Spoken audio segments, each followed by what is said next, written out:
Ukrainian strike on Russia's Engels 2 strategic aviation airfield has destroyed 96 Russian cruise missiles, according to the General Staff of the Armed Forces of Ukraine. How can you assess such result of Ukrainian long-range strikes? Well, I think in recent days, some of the Ukrainian long-range strikes have been very, very effective. Earlier this week, we heard that Ukraine had destroyed 4 Russian helicopters at a Russian base, which was very significant. And then, as you've described, the destruction of nearly 100 cruise missiles is very significant. I think it really shows 2 things. First of all, that the intelligence that the Ukraine military are getting, and one assumes that some of this intelligence is coming from the United States and allies like the United Kingdom, and we know that a few weeks ago America turned off some of its intelligence. It would appear that that intelligence is now free flowing again, which is an excellent thing and helpful to allow Ukraine to prosecute these long range operations. The second thing I think that's really important is showing how competent and effective Ukraine attacks can be. And a lot of the weaponry that's been used has been developed in Ukraine itself, and the accuracy and the ability to hit significant targets, because that now means there are 96 cruise missiles which will not be fired at Ukrainian hospitals and schools and power infrastructure. And a cruise missile in its own is a significant piece of equipment, costing thousands, if not millions of dollars. So this is a really important blow that Ukraine has done to not only stop the ability of the Russians to attack more and more civilian infrastructure in Ukraine, but also is a very clear message to Russia that Ukraine can be on the offensive. And now that intelligence is flowing freely again, targets are not safe in Russia. And hopefully this demonstration might well lead Putin and his negotiators to be flexible and realistic when it comes to discussing the ceasefire. From your perspective, does the UK government still allow Ukraine to strike deep inside Russia with British-made Storm Shadow cruise missiles, because we haven't heard about these strikes for a while? As far as I'm aware, and I've seen nothing to the contrary, that Ukraine is still able to fire British Storm Shadow missiles deep into Russia. But I have heard nothing, and I've seen nothing to contradict that in the open press or media. Also, Ukraine recently has developed a new long-range missile with a range more than 600 miles, the Long Neptune missile. What is your take on such development? Well, I think this is a demonstration of the capabilities that the Ukraine military and its scientific establishment and others have developed over the last 3 years. And that has been a very, very significant and very impressive piece of what the Ukraine people have been able to do. We've discussed many times the shortage of weapons and the slowness for weapons to be deployed to Ukraine. But actually, we also know that Ukraine has got on itself and has not waited for those. And this Neptune missile that we're now aware of is a personification and demonstration of that. You know, this is being able to fire, you know, a missile with a decent payload, a decent warhead, you know, over a considerable distance and be successful. This is not an insignificant capability. And again, I think it's a very positive step again, and really a demonstration to the Russians that Ukraine's not standing still, that they are going forward and they will get better and more effective weapons, you know, as things progress. And you know, hopefully it'll also stimulate, you know, Western supporters to make sure that they continue and up their flow of of sophisticated long-range missiles to Ukraine as well, so that it can get on a more even footing and start dominating the Russians more and pushing them back.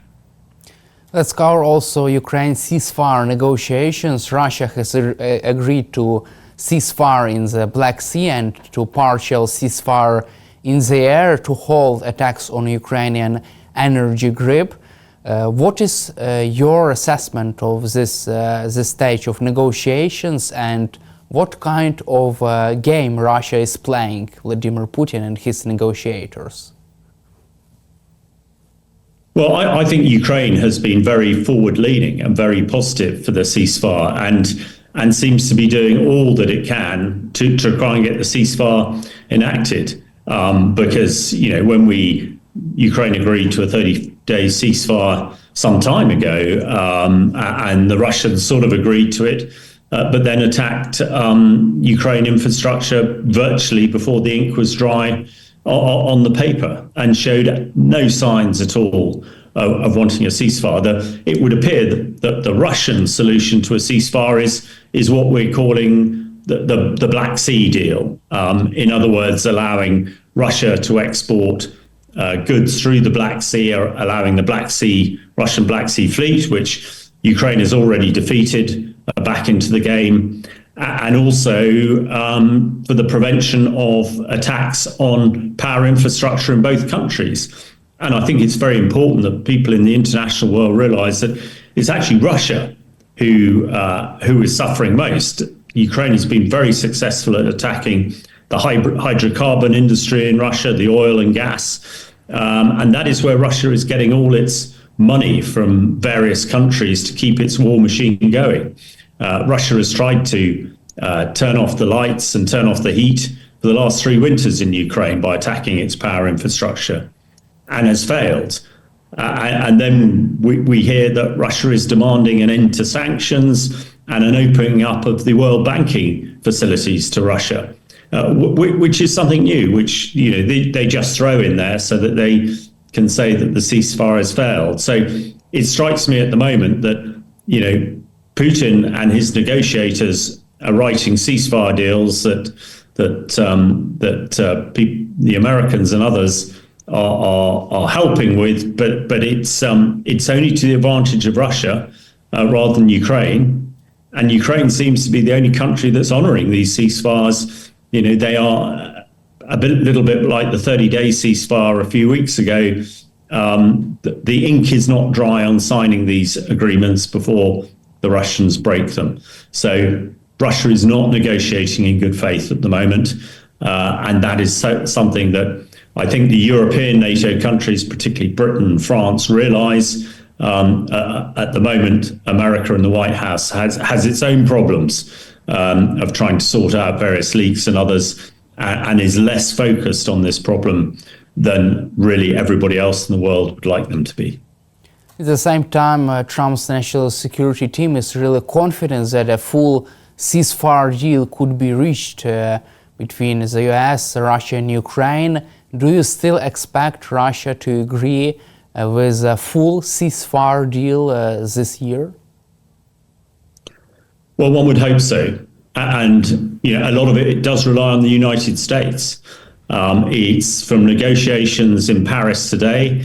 It's clear that the British and the French and some other European countries are planning to commit forces, military forces to Ukraine as a reinsurance force to guarantee a ceasefire. But it's really up to the Americans to bring Putin to the ceasefire table and get them to sign it. And at the moment, that does not seem to be the case.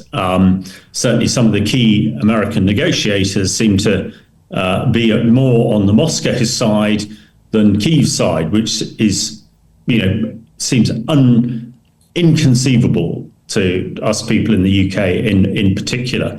So a full ceasefire is absolutely possible. It is going to require President Trump and some of his key supporters to get off the fence, as it were, and really lean into this. And it would appear that the European countries led by Britain and France are planning and ready and happy to commit military forces to Ukraine to protect and enforce a ceasefire. So it's still possible, and I think everybody, is hoping and praying that it will come to fruition. But it really needs Putin to shift and move. And at the moment, although he's saying he wants a ceasefire, his actions are not the same as what he's saying, and he at the moment seems to have no indication or desire for a ceasefire. But things may change, and it is only really the Americans at this stage who can force Putin's hand, I expect, to come to the table and find a long and lasting and proper ceasefire. Also, Ukrainian President Volodymyr Zelenskyy says that Russia is preparing another offensive deep inside Ukraine into the Sumy region, Kharkiv region, and Zaporizhia region, according to the Ukrainian intelligence. What could this development indicate from your perspective? And do you feel that Donald Trump would be humiliated if Russia launches another attack deep inside Ukraine during negotiations? Well, I expect Ukrainian intelligence is very good. And we know that there have been a lot of attacks in the Sumy region at the moment. We also know that the Russians have recently said there is no way that they're going to give Ukraine back the Zaporizhia nuclear power station, which they've, it's theft, which they've stolen off the Ukrainians. And we also know that President Putin, part of his stipulations for peace is that the 4 oblasts, which they've illegally taken but don't completely hold, he insists that they are integrated into Russia completely. And in order to do that, he would need to take them. So I think there is a realistic possibility that the Russians are planning that. But I also agree it would be a complete humiliation to President Trump, because no doubt American intelligence is seeing the build-up of these forces, and the potential for a successful attack really under the noses of the Americans is almost inconceivable. So it is certainly likely, and one will have to see. The rhetoric coming out of the White House does seem to change on an almost daily basis, but it's gone quiet recently after the dreadful security breach that came about from signal messages being published widely on the world media, talking about Americans attacking Houthis and Americans' view on Europe and the Ukraine conflict. So we shall just have to wait and see. But it's good, I think, that the Ukrainian government and military have put these potential attacks in the sort of open source and public domain, so nobody can say they didn't know if they do come to fruition. So, it's very tense times, I think, in that part of Ukraine at the moment, I'm sure. Also, the US intelligence community continues to see the risk that Putin may resort to nuclear weapons, according to Bloomberg sources in the US intel community. How can you assess such risks right now during negotiations between the United States and Russia? Well, I think the nuclear issue, we have discussed this many times, I know, over the last couple of years. And it is probably a reaction to recently the French saying that they would use their nuclear weapons as an umbrella to protect Europe, and potential discussions that the British nuclear capability was sufficient enough to destroy many Russian cities if it came to that. When in difficult times, the Russian hierarchy always seemed to resort to nuclear threats. This is nothing new. Virtually since the first day when Russia invaded Ukraine back in February 2022, various members of the Kremlin and others threatened nuclear attack. So I think it is nothing new. I think the key thing is, and Putin understands this, although he obviously not saying it publicly, that even the French and the British nuclear capability is enough to destroy Russia. So it would be completely counter to everything Putin is trying to achieve if there is a nuclear exchange between the Russians and, say, the British and the French. So, and I think because of that, and the whole nuclear debate is based around mutually assured destruction, and this basis has kept the peace in Europe for the last 75 years, I am less concerned about the nuclear standoff, as it were, and threats coming out of Putin as I am from other conventional threats at the moment. Let's also cover recent developments in the United States. You just mentioned about this leak from this chat. Senior U.S. military officials, national security officials were discussing war plans or attack plans in Signal chat messenger in a group. Is from your perspective, is this incompetence or recklessness of U.S. national security team? Well, Daniel, I think it's both. I think it's reckless and it's incompetent. Unfortunately, a lot of people involved in this, the Secretary of Defense, Hesketh, and the Ukraine envoy, Witkoff, and even the Deputy President Vance. Unfortunately, these people are, although they might be great businessmen, they are very inexperienced and not trained in sort of geopolitical discussions. They're not trained in military and security operations. And this is the sort of arrogance that this issue has come about, and the fact that they've all denied that important and secret information was published on Signal, on this messaging app, and trying to apportion blame to anybody but themselves, I think says an awful lot. The information that has been made public now is I think, hugely damaging. And of course, the Russians would have seen it a long time ago as well. And when one's planning military operations, the absolute worst thing is to tell your enemy what you're going to do, or even worse, what you're not going to do ahead of any action. And the leaks from this messaging app do exactly that. So they are, incompetent, reckless, and incredibly dangerous. And one hopes that will be the last we hear of it. There are many secure networks and communication modes that these people can use. Why on earth they're using commercially available mobile phones on commercially available apps? I'm a member of a number of messaging groups. We stopped using Signal some time ago because we knew how insecure it was. And when I was in Syria, we knew that the Russians could listen in on these things. So, it is a really unfortunate incident. I hope the new American cabinet members have learned from this. One of the greatest British generals, Field Marshal Slim, in the Second World War, allowed his subordinates to make mistakes, but woe betide them if they made the same mistake twice. So let's hope that this mistake is not repeated and we can move forward. Let's cover also our last topic for the interview, the situation in the Middle East. Israel was preparing another ground attack inside the Gaza Strip, according to CNN. How can you assess this ceasefire deal? Is this deal dead yet, or are there any chances for this deal to survive another escalation in the Middle East? Well, it's difficult to say, and I'm certainly not following events in Israel as closely as I am in Ukraine and elsewhere.